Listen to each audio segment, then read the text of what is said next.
Assalamualaikum warahmatullahi wabarakatuh. Selamat siang semuanya.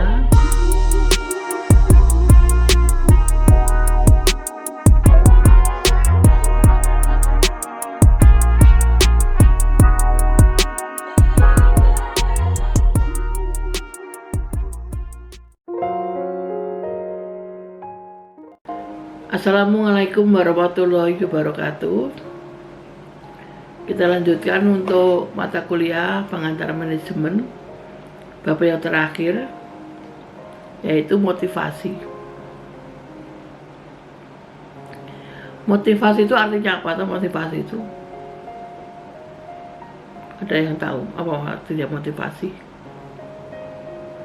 Ya, motivasi itu sering diartikan dengan istilah dorongan. Dorongan apa?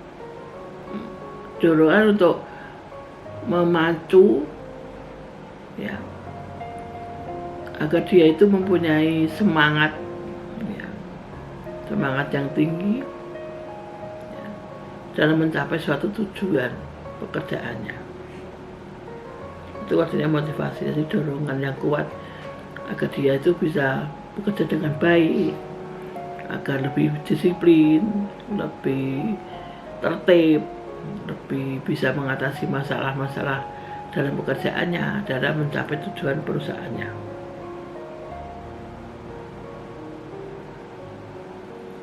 Di sini dalam bukunya Anda buka, ada beberapa macam teori motivasi. Yaitu ada motivasi individu, ada teori kebutuhan Maslow, ya. Kemudian ada teori X dan teori McGregor, ya. Teori X dan teori Y McGregor itu, kalau X itu lebih kepada diberi sanksi. Kamu kalau nggak bekerja dengan baik, ya nanti kalau kamu punya kesalahan ini, kamu tidak diberi insentif.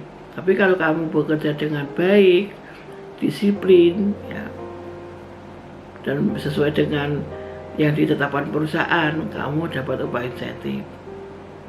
Kamu nanti akan diberi sanksi kalau melanggar peraturan dan sebagainya. Jadi teori X itu lebih kepada yang harus dilakukan, ya, yang harus dilakukan, atau dengan cara bukan diancam, ya, diberikan sanksi seperti itu. Kemudian ada teori dua faktor dari Herzberg itu. Ada teori Maslow, ada teori McGregor, ada teori motivasi individu, ada teori dua faktor Herzberg. Nah, itu Anda baca, Anda pelajari sendiri, ya. Kemudian ada jenis dan bentuk motivasi. Apa jenis dan bentuk motivasi? Yaitu ada motivasi positif dan ada motivasi negatif. Contohnya seperti itu.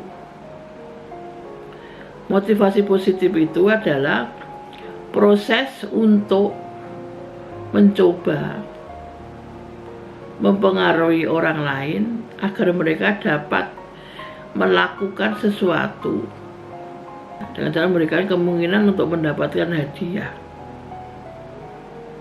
Jadi diiming-imingi, ya, diiming-imingi itu yang positif.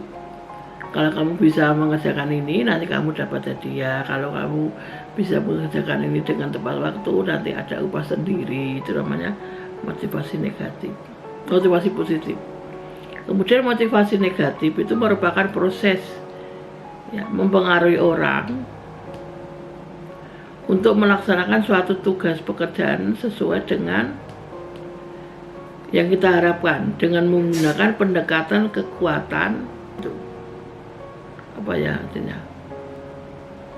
Misalkan gini, dengan baik seorang pemimpin menggunakan kedudukan dan kekuasaannya untuk menakuti bawahannya, sehingga dengan kekuatan ketakutan tersebut akan dapat mendorong bawahannya untuk melaksanakan pekerjaannya. Yang motivasi positif tadi didorong, disemangati tapi nanti imbalannya ada hadiah. Tapi yang motivasi negatif didorong, tapi ditakut-takuti. Ya, jadi bagaimana? Ya nggak baik toh ya. Kalau bekerja dengan ketakutan, nanti kalau kamu akan kesalahan sekian, nanti akan diberikan skores. Nanti kalau kamu salah 2 kali ini akan dipecat. Nanti kalau kamu salah seperti ini akan dikurangi gajimu. Nah itu kan bekerja dengan tidak enjoy. Jadi hanya ketakutan. Dia bekerja itu bukan karena motivasi dirinya akan lebih baik bekerja lebih baik, tidak. Karena ada ketakutan tadi, ada ancaman. Nah itu jelas mempengaruhi karyawan itu tidak baik bekerja, tidak bekerja dengan kesadaran sepenuhnya karena ditakut tadi. Maka dari tinjauan bentuk-bentuk motivasi tadi ada positif negatif. Maka motivasi yang positif ini dapat berupa penghargaan atas pekerjaan yang baik, tapi hadiah tadi ya, ada iming-imingnya dapat hadiah. Pengarahan, pembinaan, dan pengendalian dari atasan yang sehat atau menyenangkan. Jadi ada pengarahan, pembinaan. Jadi nggak ditakut-takuti, nggak merasa takut karyawannya. Kemudian diberikannya pola kerja yang terarah dan efektif bagi bawahan untuk melaksanakan pekerjaannya. Kalau Anda nggak bisa bekerja dengan ini, dengan cara seperti ini, harus dilakukan seperti ini. Jadi diarahkan, bukan ditakut-takuti. Kemudian pemberian perhatian yang sepadan dari atasan kepada bawahannya sebagai seorang individu. Jadi kalau motivasi positif itu diarahkan, ya. Misalkan dia bekerja dengan baik, benar, tidak salah. Tidak harus motivasinya uang, tidak. Jangan ditepuk baunya saja. Wah, hebat kamu bisa mengerjakan dengan baik, dengan tepat waktu. Itu motivasinya lebih tinggi, karyawan itu akan senang karena dipuji oleh atasannya. Jadi motivasi itu bukan hanya karena bentuknya uang, bukan karena bentuknya hadiah juga, ya. Jadi perhatian, merasa diuwongke istilahnya.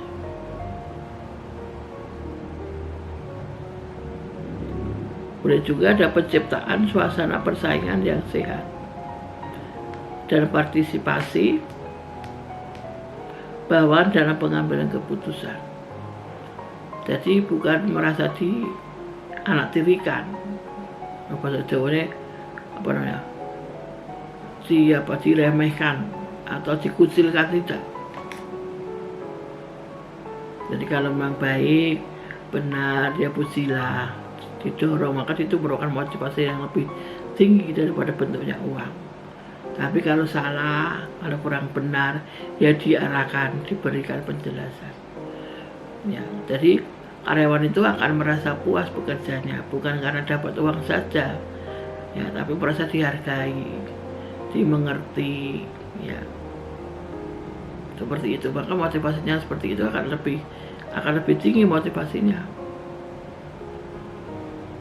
Nah, maka persaingan kompetitif antara pekerja satu dengan yang lain itu nggak masalah, asalkan apa? Persaingan sehat. Oh iya, dek, aku salah, diarahkan mau. Oh iya, aku benar. Wah, aku pasti dipuji oleh pimpinan, dia senang. Seperti itu lebih mengenai sasarannya. Kemudian yang berikutnya lagi, untuk teori-teori motivasi dan tujuannya itu saudara baca sendiri aja, di buku sudah ada. Kemudian yang berikutnya,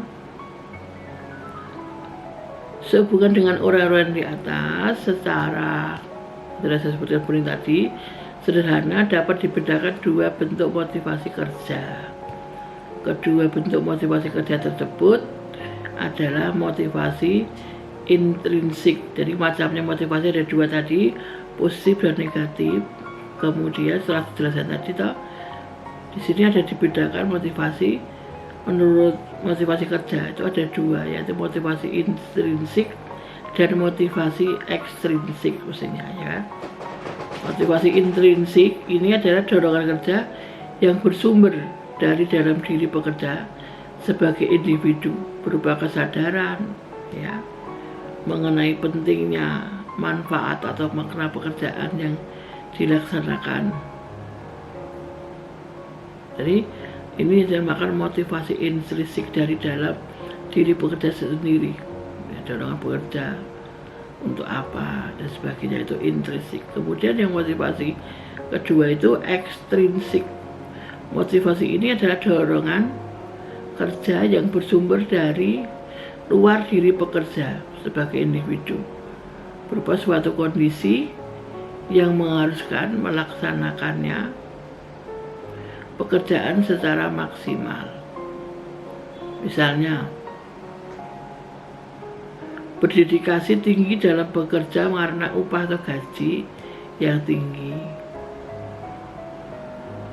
jabatan atau posisi yang terhormat, atau memiliki sesuatu yang besar, ujian, hukuman, dan lain-lain. Dari intrinsik itu dipengaruhi dalam diri pekerja itu sendiri terhadap pekerjaannya. Kalau yang ekstrinsik ya itu dipengaruhi dari luar pribadi pekerja itu sendiri. Misalkan, oh pekerjaan ini karena upahnya tinggi, oh pekerjaan saya ini karena posisi jabatannya seperti ini, ada tunjangan jabatan dan sebagainya. Nanti dari pengaruh dari luar ya. Kemudian sini ada fasilitas pelaksanaan pekerjaan, ada aspek ya, ada aspek-aspek sebagai fasilitas kerja. Ya. Aspeknya apa itu? Fasilitas kerja itu ada aspeknya apa di sini? Yang pertama, menghindari dan mencegah atau mengeliminir hambatan dalam pekerjaan. Contohnya gimana ini Bu? Misalkan hambatan pelaksanaan pekerjaan itu harus dieliminasi oleh manajer sebagai fasilitas kerjanya. Antara lain berupa ketidakmampuan memelihara peralatan secara layak, menunda-nunda memberikan pembiayaan ya, untuk melaksanakan suatu pekerjaan, desain ruangan ya atau tempat kerja yang buruk sehingga mengganggu pelaksanaan pekerjaannya itu sendiri.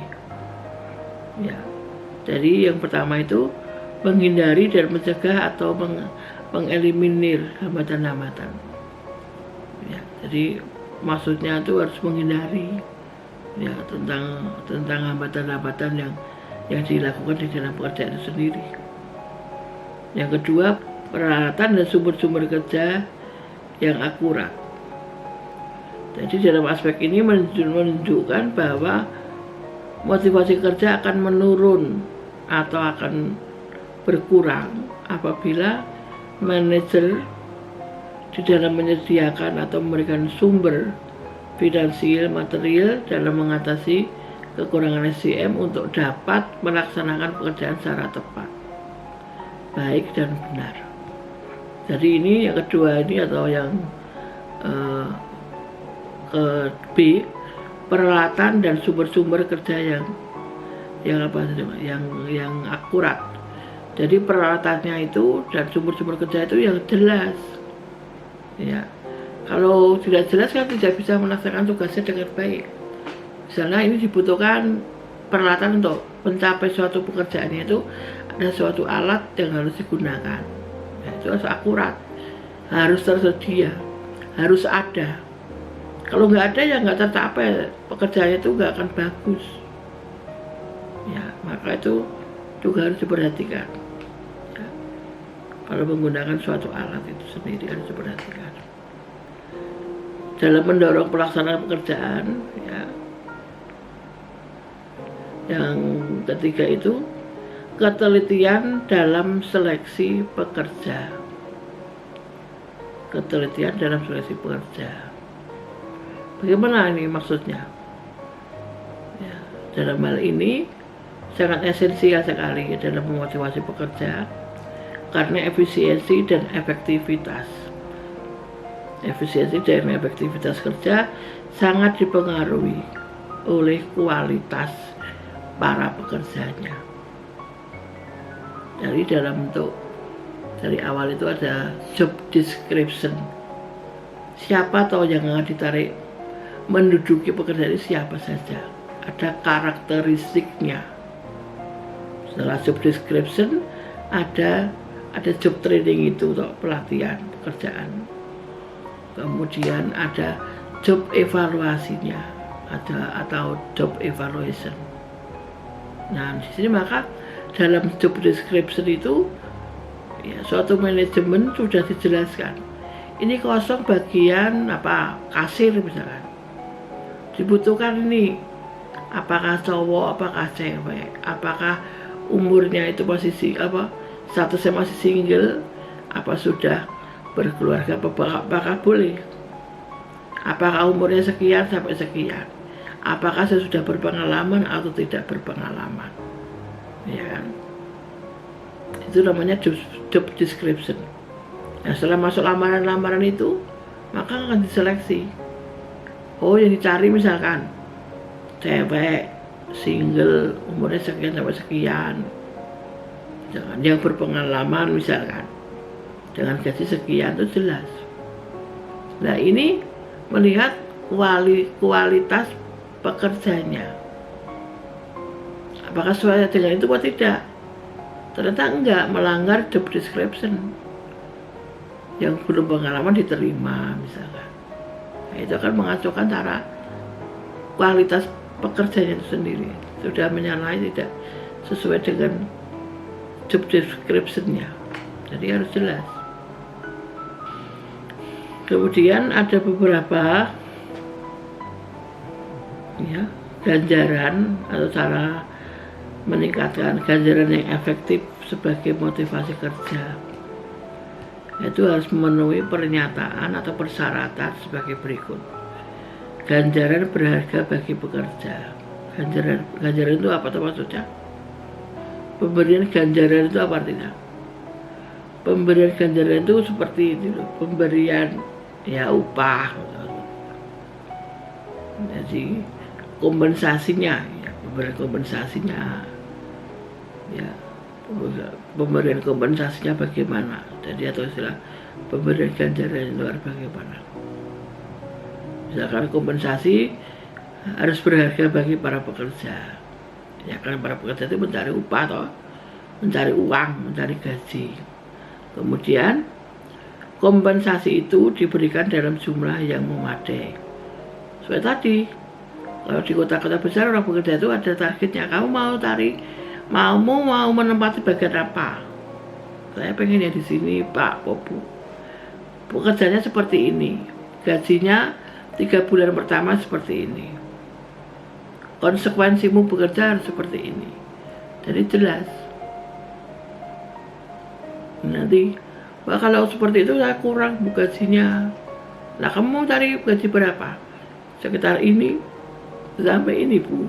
Biasanya orang pekerja yang berani seperti itu berarti dia sudah punya pengalaman. Kamu bisa apa saja, bisa ini, bisa ini. Nah, tinggal negonya dengan manajernya sana. Kemudian kompensasi itu harus diberikan pada waktu yang tepat. Enggak boleh gajinya dikasih mundur karena penjualan menurun, karena keuntungan menurun, nggak boleh. Karena pekerja itu sudah melaksanakan tugasnya, maka harus diberikan hak dan tanggung jawabnya itu sendiri. Kemudian kompensasi itu diberikan dalam berbagai jenis sesuai dengan yang sudah disepakati. Apakah uang, kalau nanti dia berbaik dengan motivasi yang tinggi, bisa mencapai tujuannya sesuai dengan waktunya. Apakah dikasih hadiah apa hadiahnya? Ya. Apakah dikasih hadiah uang atau hadiah apa, terserah. Yang penting harus dijelaskan dari awal. Kemudian kompensasi itu harus diberikan secara adil, wajar dan fair. Jadi terbuka. semua pekerja tahu. Ya. Jadi misalkan bagian produksi, ya gampang saja. Anda itu ditarget jam kerja mulai jam 7 misalkan, sampai jam 12 istirahat, jam 1 kerja lagi, jam 5 pulang. Nah, itu targetnya harus bisa mengerjakan sekian, misalkan begitu. Tapi kalau Anda selama jam kerja itu bisa melampaui targetnya, bisa mengerjakan sekian unit atau produk produksinya, maka Anda diberikan kompensasinya apa? Misalkan upah intensif, misalkan begitu. Nah, nanti kalau selama sebulan Anda tuh istilahnya memenuhi target terus atau melampaui target, Anda akan dipindahkan di bagian ini. Misalkan itu, walaupun masih umurnya atau jangka waktunya bekerja masih relatif pendek, nggak apa-apa, karena Anda punya motivasi kerja yang tinggi, maka akan dipilih bagian yang seperti itu. Maksudnya bagiannya lebih agak meningkat, ya, dan tanggung jawabnya akan lebih besar. Kemudian nanti di sana lagi, ternyata setelah ditarget itu dia juga melampaui batas lagi pekerjaannya.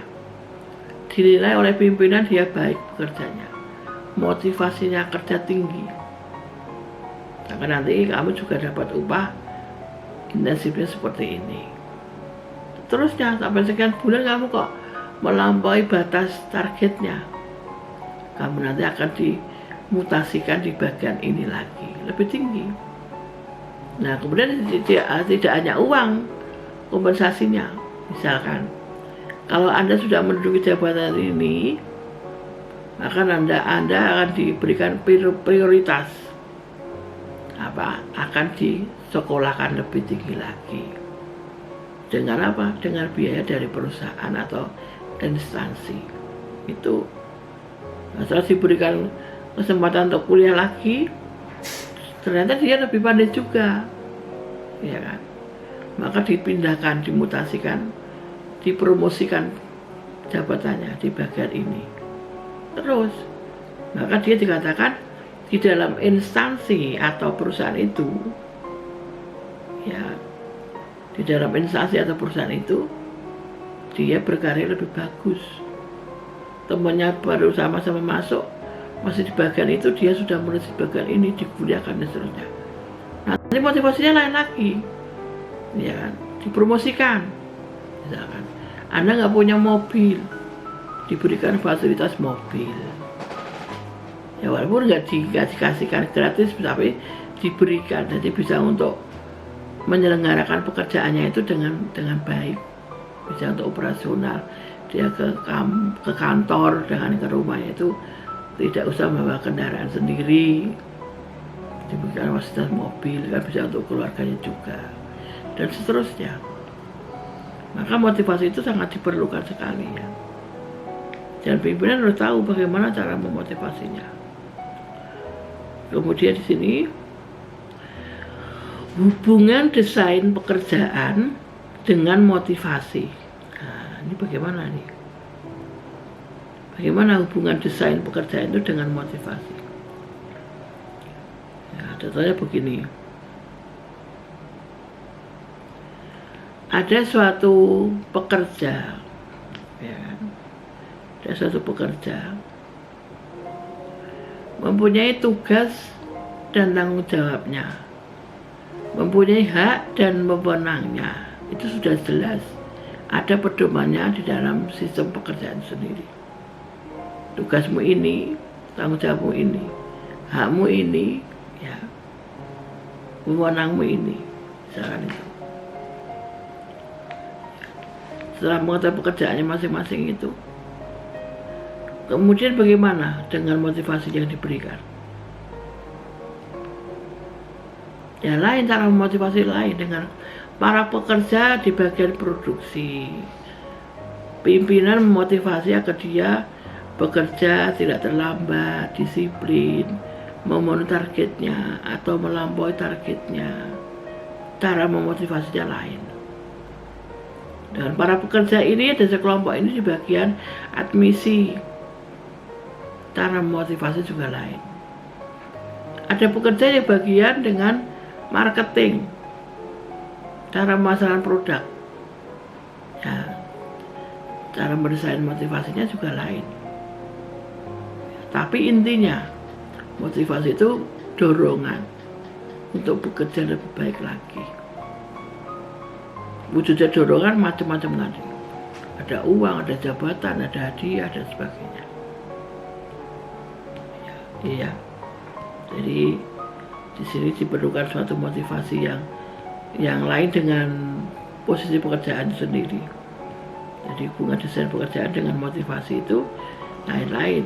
Ada yang motivasi bekerja itu pertama dulu mencari uang, yang kedua mencari jabatan, yang ketiga mencari aktualisasi diri. Nah, orang itu yang penting atau yang utama. Kalau semua sudah terlampaui, yang dicari itu hanya satu, yaitu apa? Aktualisasi diri atau actualization. Jadi orang itu bekerja ya, pertama kamu bekerja kan diwawancari, kamu bekerja sini apa rasanya? Mencari pengalaman. Jadi dia belum pernah bekerja, maka kalau mencari pengalaman dikasih kesempatan masuk bekerja dengan gaji standar sana, dia harus mau. Terus setelah mencari pengalaman dia bosen, akan keluar dari pekerjaannya, mencari pekerjaan yang lain. Kamu di sini mencari apa? Motivasi pindah kerja di sini. Saya mencari penghasilan yang layak. Apa di tempat kerjamu yang lama nggak layak? Tidak. Yang layak menurut kamu bagaimana? Karena saya sekarang sudah berkeluarga atau sudah punya anak satu, maka saya minimal harus punya gaji sekian. Nah, kalau kamu mau punya gaji sekian, kamu bisanya apa? Saya sudah berpengalaman di bidang ini, di bidang ini. Oke, saya terima. Nah, itu sudah toh. Ada tahap kedua.